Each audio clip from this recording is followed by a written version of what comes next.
गौतम बुद्ध के जीवन की यह घटना सुवर्णपात्र की कथा उनके ज्ञान प्राप्ति से पहले की है। ये कहानी हमें सिखाती है कि सच्चाई और आत्मसमर्पण से बड़ी कोई चीज नहीं है। जब गौतम बुद्ध सत्य की खोज में महल छोड़कर निकल पड़े, तब उन्होंने कठोर तपस्या शुरू की। उन्होंने खाना पीना लगभग त्याग दिया और शरीर को कष्ट देने वाले अनेक तरीके अपनाए। उनका यह विश्वास था कि शरीर को जितना दुख मिलेगा, आत्मा उतनी ही शुद्ध होगी। दिन प्रतिदिन कठोर तपस्या करते हुए उनका शरीर बहुत कमजोर हो गया। एक दिन वे इतने असहाय हो गए कि चलने तक की शक्ति उनके पास नहीं बची।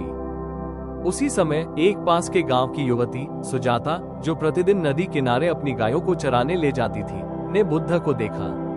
उनके तपस्वी स्वरूप और शांत चेहरे ने सुजाता को गहराई से प्रभावित किया।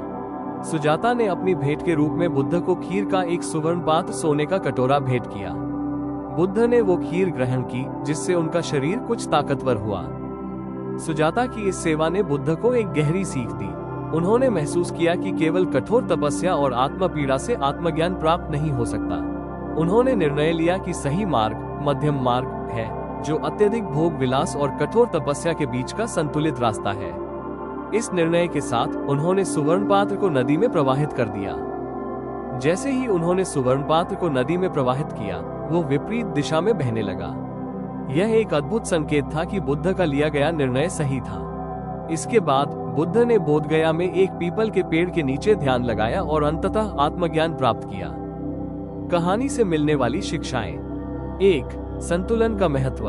अत्यधिक कठिनाई या विलासिता से कुछ भी सार्थक प्राप्त नहीं होता। जीवन में संतुलन बेहद जरूरी है।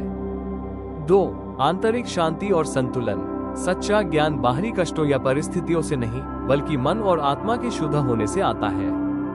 3. सेवा और समर्पण। सुजाता का उदाहरण हमें ये सिखाता है कि निस्वार्थ सेवा सबसे बड़ा धर्म है। निष्कर्ष, गौतम बुद्ध की यह कहानी उनकी शिक्षाओं का आधार है। ये हमें सिखाती है कि आत्मज्ञान और आंतरिक शांति का मार्ग संतुलित जीवन से होकर गुजरता है।